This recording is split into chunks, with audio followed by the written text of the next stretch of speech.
அன்பான இனிய உறவுகளுக்கு மீனா போயிட்டு தண்ணியெல்லாம் தூக்கிட்டு வந்துடுதுங்க. ஒன்றும் தெரியாத மாதிரி ரோஹிணிக்காண்டி சமாதானப்படுத்திட்டு வீட்டுக்கு வந்ததுக்கப்புறம் பார்த்தீங்கன்னா எல்லோரும் என்ன இவ்வளோ லேட்டு அப்படின்னு சொல்லிட்டு வாங்க வாங்க சாமி கும்பிடணும் அப்படி இப்படின்னு பேசிக்கிட்டு இருக்காங்க. அடுத்து பார்த்தா எல்லாம் எங்கே ஸ்ருதியை காணோம் அப்படின்னு பார்த்துட்டு இருக்காங்க. தெரியலையே, ஏம்மா மீனா உன்னை தேடி தானே வந்தா அப்படின்னு சொல்கிறாங்களா. உடனே மீனா பார்க்குறாங்க, என்ன தேடியா வரலையே அப்படிங்கிறாங்களா. இதோ வந்துட்டேன் அப்படின்னு வேகமாக வர்றாங்க. வாங்க வாங்க வாங்க, உங்கள் எல்லாருக்கும் ஒரு படம் காட்டணும். என்ன இது, எங்கே நம்ம பாட்டி வீட்டில் டிவி இல்லையே, நான் எப்படி படம் காட்டுவேன், எல்லாருக்கும் தனித்தனியாக காட்ட முடியாதே, ஒரு பெரிய டிவி வேணுமே. என்ன பலக்குரல், நான் தான் வீட்டில் படம் காட்டுவேன், இப்போ நீ காட்டுறியா. இங்கே முத்து சொல்கிறாரு, மீனா பார்க்குது, என்ன படம் காட்ட போகிற ஸ்ருதி, என்ன சொல்லுங்க அப்படின்னு கேட்க, அந்த படத்தை நான் காமிக்கிறேன் பாருங்க. அப்புறம் இந்த படத்தை பார்த்துட்டு அதிர்ச்சி ஆக போகிறது எங்கள் விஜய் ஆண்டியும் மனோஜ் நீங்களும் தான் அப்படிங்கிறாங்க. மற்றபடி எல்லாரும் அதிர்ச்சி ஆனாலும் கொஞ்சம் கொஞ்சம் சாதாரணமாக தான் ஆகும். ஆனால் நீங்கள் 2 பேர் தான் அதிர போகிறீங்க, இதயத்தை கெட்டியாக பிடிச்சிக்கோங்க அப்படிங்கிறாங்க. உடனே பார்க்குறாங்க, என்னன்னு தெரியலையே இவ ஏன் இப்படி சொல்கிறேன்ட்டு, ஏய் என்ன காமிக்க போகிறேன் காமெடி அப்படின்னு பாட்டி சொல்கிறாங்க. உடனே தன்னோட மொபைல் எடுத்து பெருசாக எல்லாரும் இங்கே இருந்துக்கங்கன்னு இப்படியே ஜூம் பண்ணுற மாதிரி பெருசாக ஆக்கி இப்படி தள்ளி நின்றுட்டு காமிக்கிறாங்க. அதில் பார்த்தா கரெக்டாக மீனா பேசிக்கிட்டு இருக்கிறாங்களா, அதுலேருந்து தான் வந்திருக்காங்க. அதாவது மீனாவை காணுமேனு தேடி வரும்போது இந்த பிள்ளை காலில் விழுந்து கெஞ்சுறதும், ரோஹிணி வந்து மீனாக்கிட்ட அடி வாங்குறதும், பொலிர்னு என்ன ரோஹிணியை மீனா அடிக்கிறா அப்படின்னு எல்லாரும் பார்க்குறாங்க.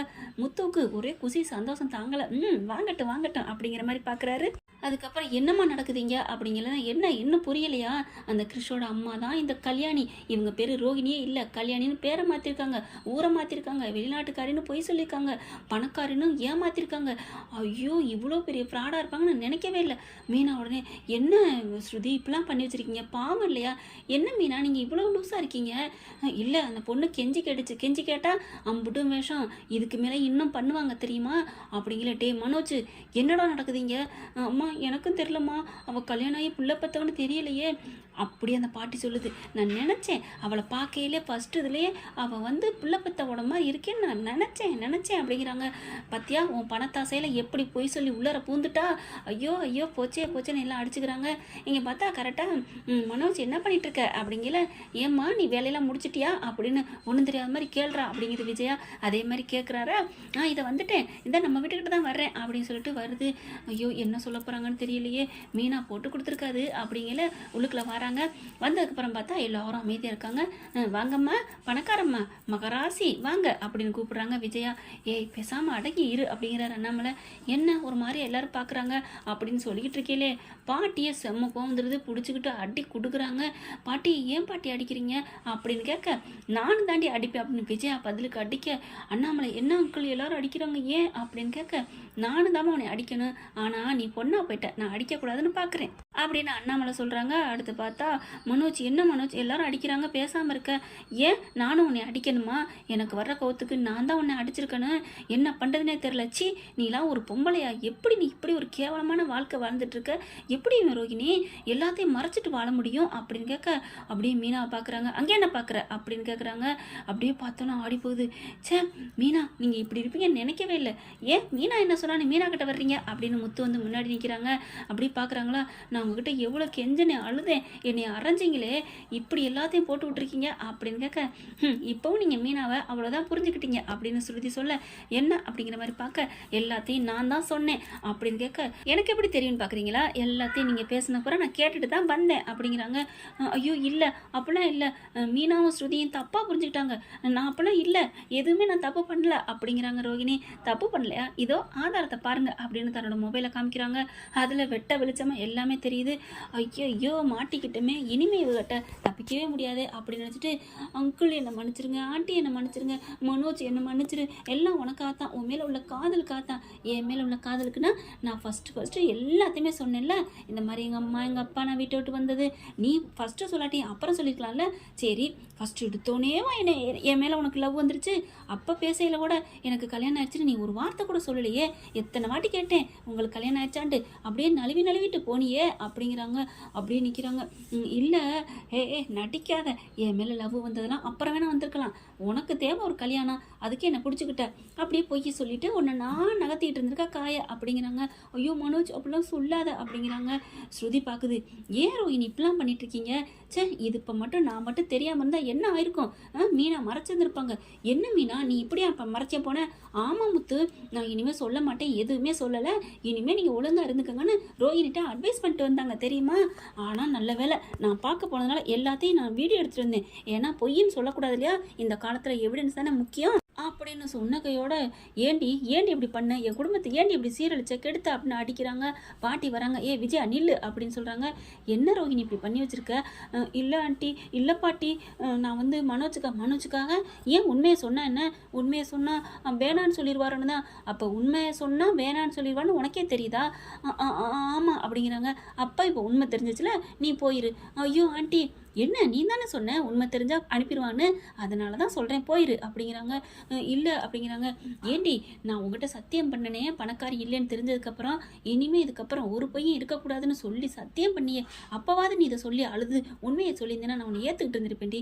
ஆனால் அப்பவும் கல்லூலி மங்க மாதிரி சாமி மேலே சத்தியம் பண்ணியடி அப்படிங்கிறாங்க பாட்டி. ஐயோ தப்பு தான் பாட்டி, தெரிஞ்சால் பயத்தில் தான் நான் மறைச்சேன் அப்படிங்கிறாங்க. அதெல்லாம் முடியாது, கிளம்புடி அப்படிங்கிறாங்க. அதுக்கப்புறம் மனோஜ் நீ என்ன சொல்கிற, என் புருஷன் சொல்லட்டும், அவர் மனோஜால் என்னை விட்டுட்டு நான் இல்லாமல் இருக்க முடியாது, சொல்லு மனோஜ் சொல்லு அப்படிங்கிறாங்க. அப்படியே கையை தட்டி விடுறாரு. நீ நான் உனக்காக நான் இருப்பேன்னு சொன்னேன் தான், ஆனால் சே இனிமேல் உன் முகத்தில் நான் முழிக்கலை. என்ன மனோஜ், நீ இல்லாமல் நான் இருக்க மாட்டேன், நீ தான் எனக்கு உலகம் வாழ்க்கை, உனக்காக நான் பக்கபலமாக நிற்பேன்னு சொன்னியே. சொன்னேன் தான், நீ என்கிட்ட பொய்யே இல்லாமல் இருப்பேன்னு நினச்சேன். ஆனால் உன் உருவம் பூரா பொய்யாவில் இருக்குது, எவ்வளோ பொய் சொல்லியிருக்கிற எம்மா, அப்படி கேட்க எனக்கே புல்லரிக்குதே அப்படிங்கிறாரு மனோஜ். ஆனால் இவ்வளோ பொய்க்காரியா, கல்யாணம் ஆகி புள்ள பத்து, அப்பா இவ்வளோ ஒரு மோசமானவளாக இருந்திருக்கா. அன்னைக்கு கூட ஒரு கதை பேசுனா என்கிட்ட எப்படியாவது மறைச்சிருப்பாளுக, பொய் பேசியிருப்பாளுக அப்படின்னு நான் சொன்னப்பெல்லாம் நீ பேசாமல் தானே இருந்த. ஒவ்வொரு விஷயமும் என்னென்ன மறைச்சிருக்கிற, அம்மாடி எப்படி என்கிட்ட பொய்யெல்லாம் மறைச்சிட்டு வாழ முடியுது உன்னால அப்படின்னு கத்துறாங்க. என்ன மனோஜ் சொல்கிற நீ? இப்போ எனக்கு வேணாம், எனக்கு பழைய என்னோட ரோஹிணி தான் வேணும். அப்படி கிடைக்குமா? நீ இப்போ இருக்கிறது ஒரு பிள்ளைக்கு அப்பேன், கண்டிப்பாக எங்கள் அம்மாவுக்கு அந்த பிள்ளைய பிடிக்காது, ஏற்றுக்கவும் மாட்டாங்க. நீ எப்படி இருந்தாலும் உன் பிள்ளைய விட்டுட்டு இருக்க முடியாது. உடனே முத்து சொல்கிறார், புள்ளைய விட்டுட்டு இருக்க முடியாதுன்னா ஏன்டா கல்யாணமே பண்ணிட்டு வருது, அதெல்லாம் பார்லருமா போயிடும், பிள்ளையெல்லாம் பார்க்கத்தான் போகும், அதைத்தான் நானும் சொல்கிறேன். புள்ளைய விட்டுட்டு இருக்க முடியாட்டி உன்னை எப்படா கல்யாணம் பண்ண முடியும் அப்படின்னு முத்து கேட்குறாங்க. பிள்ளையெல்லாம் அதுக்கு பொருட்டே இல்லைடா. இல்லை முத்து, நீ இதில் எதுவும் பேசாதீங்க, யார் எதுவும் பேச வேணாம். எப்படி இருந்தாலும் ஒரு பெத்த தாய்க்கு புள்ள மேலே பாசம் இல்லாமல் போகாது. எல்லாரும் அப்படி தாண்டா இருக்கிறாங்க, பிள்ளைய யாருமே கண்டுக்கிறது இல்லடா அப்படின்னு விஜயா பார்க்குறாங்க. இப்போ இது முக்கியமா அப்படிங்கிற மாதிரி விஜயா முறைக்குது. அண்ணாமலை பார்க்குறாங்க. இப்போ என்ன முடிவெடுக்கலாம்? மனோஜ் கையில் தான் எல்லா பொறுப்பும். அப்பா எனக்கு வேணாம்ப்பா, எனக்கு வேணவே வேணாம் அப்படின்னு மனோஜ் அடித்து சொல்லிடுறாங்க. பாட்டியும் அதே தான் சொல்லுது. ஒரு பொண்ணுக்கு பாவம் இழைக்கக்கூடாதான், ஆனாலும் எவ்வளோ பெரிய பாவத்தையும் தப்பையும் பொய்யையும் சொல்லிட்டு எப்படி நீ பயங்கரமான கில்லாடி, நீ எல்லாம் ஜெயிலில் இருக்க வேண்டியவ, உன் கூட நாங்கள் இருந்திருக்கோம், மரியாதை வீட்டை விட்டு வெளில போடி அப்படின்னு சொல்லிட்டு கழுத்தை பிடிச்சி எல்லாரும் ஒட்டுமொத்த குடும்பமே தள்ளுது. யாருமே அவங்களுக்காக இறக்கப்படலை. ஆனால் மீனா மட்டும் ஐயோ விடுங்களேன், பாவம் அவங்க என்ன பண்ண போகிறாங்க, ஆனால் இனிமேல் நம்ம கூட ஒன்றா வாழ்வாங்க, எந்த பொய்யும் சொல்ல மாட்டாங்க, மனோஜ் நீங்கள் போங்க, பாவம் இல்லையா அப்படிங்கிறாங்க. இல்லை யாருமே இதை பற்றி பேசாதீங்க, அவள் போகட்டும் அப்படிங்கிறாங்க. அப்படியே எல்லாத்தையும் நிமிந்து பார்க்குறாங்க. ஸ்ருதி அப்படியே முறைச்சி பார்க்குது. அடி பாவி பாதகத்தி, என் வாழ்க்கையை கெடுத்துட்டாலே நீ எல்லாம் நல்லா இருப்பியா? உங்களை யாரையும் நான் சும்மா விட மாட்டேன், யாரையும் நல்லா வாழ விட மாட்டேன், என்னை அனுப்பிட்டீங்களே, நீங்கள் எப்படி சந்தோஷமா இருக்கீங்கன்னு பார்க்குறேன். அடியே உன் ஓட்டல் எப்படி ஓடுது, அடியே உன் பூக்கடை எப்படி போகுது, டேய் அட மனோஜ் சோடாப்புட்டி. என்னது சோடாப்பட்டியா? ஆமாம், நான் பொண்டாட்டியே இல்லைன்னு சொல்லிட்டேன், அப்புறம் என்ன உனக்கு மரியாதை? அடைய சோடாப்பட்டி, உன்னோட சோறுமை எப்படி நான் ஆக்குறேன்னு பாரு, அழிச்சு காமிக்கிறேன் பாரு. நான் உனக்கு அந்த சோறுமை ஆக்கி கொடுத்தது நான் தான், இனி அழிச்சு காமிக்கிறது நான் தான். எப்படி எல்லாரும் ஒன்றா வாழ போறீங்கன்னு நானும் பார்த்துறேன்.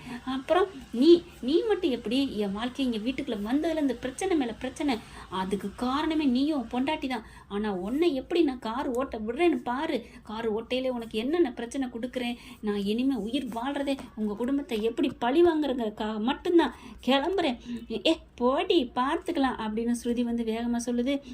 எல்லாத்துக்கும் காரணம் நீ தானே, என்னோட முதல் அழிவுள்ள டார்கெட்டே நீ தாண்டி, உன்னை தாண்டி ஃபஸ்ட்டு பழி வாங்குவேன் அப்படின்னு சொல்லிட்டு வீர சபதம் எடுத்துகிட்டு போகுது ரோஹிணி. எல்லாரும் அளவு பெஞ்சு ஓஞ்ச மாதிரி எப்பா எல்லா தப்பையும் பண்ணிட்டு எப்படியெல்லாம் பேசுகிறா, அழுதா கெஞ்சினா, இப்போ பாத்தியா அப்படிங்கிறாங்க. சேச்சே நல்ல வேளை இப்போ தெரிஞ்சிச்சே. ஆனால் இந்த ஸ்ருதினால தான் இம்புட்டு தெரிஞ்சிச்சு, இல்லைன்னா என்ன ஆயிருக்கும் அப்படிங்கிறாங்க. மனோஜ் ரோஹிணி போனதுக்கப்புறம் கொஞ்சம் ஃபீல் ஆகுறாரு, என்ன பண்ணுறது ஏது பண்ணுறது தெரியாமல். அதுக்கப்புறம் இங்கே வந்தால் ஒரு உண்மை தெரியும்னு சொன்னாங்க, அதுதான் இந்த உண்மை தானா அப்படின்னு வந்துக்கிறாங்க. எல்லாரும் மனசு சோகத்தோடு அங்கேருந்து கிளம்புறாங்க. அப்புறமா அவள் என்னமோ பண்ணுவாளா அப்படின்னு மீனா கேட்க, அட மீனா அதெல்லாம் அவள் ஒன்றும் பண்ண முடியாது, நீ பயப்படாத அப்படின்னு சொல்லிட்டு எல்லாரும் பயத்தோடு தான் கிளம்பி போகிறாங்க. ஓகே ஃப்ரெண்ட், பார்க்கலாம் என்ன நடக்க போகுதுன்னு. இப்படி போனால் நல்லா இருக்கும். ஆனால் ரோஹிணி சொன்ன மாதிரி சபதம் விட்டு கதையை இழுத்தடிக்க போகிறாங்களா அப்படிங்கிறது டைரக்டர் கையில் தான் இருக்குது. பார்க்கலாம் ஃப்ரெண்ட்ஸ் என்ன நடக்க போகுதுன்னு. இந்த பதிவு உங்களுக்கு பிடிச்சிருந்துச்சுன்னா உங்கள் பொண்ணான கையில் ஒரு லைக்கை போட்டு சப்ஸ்கிரைப் பண்ணிடுங்க. Thank you friends.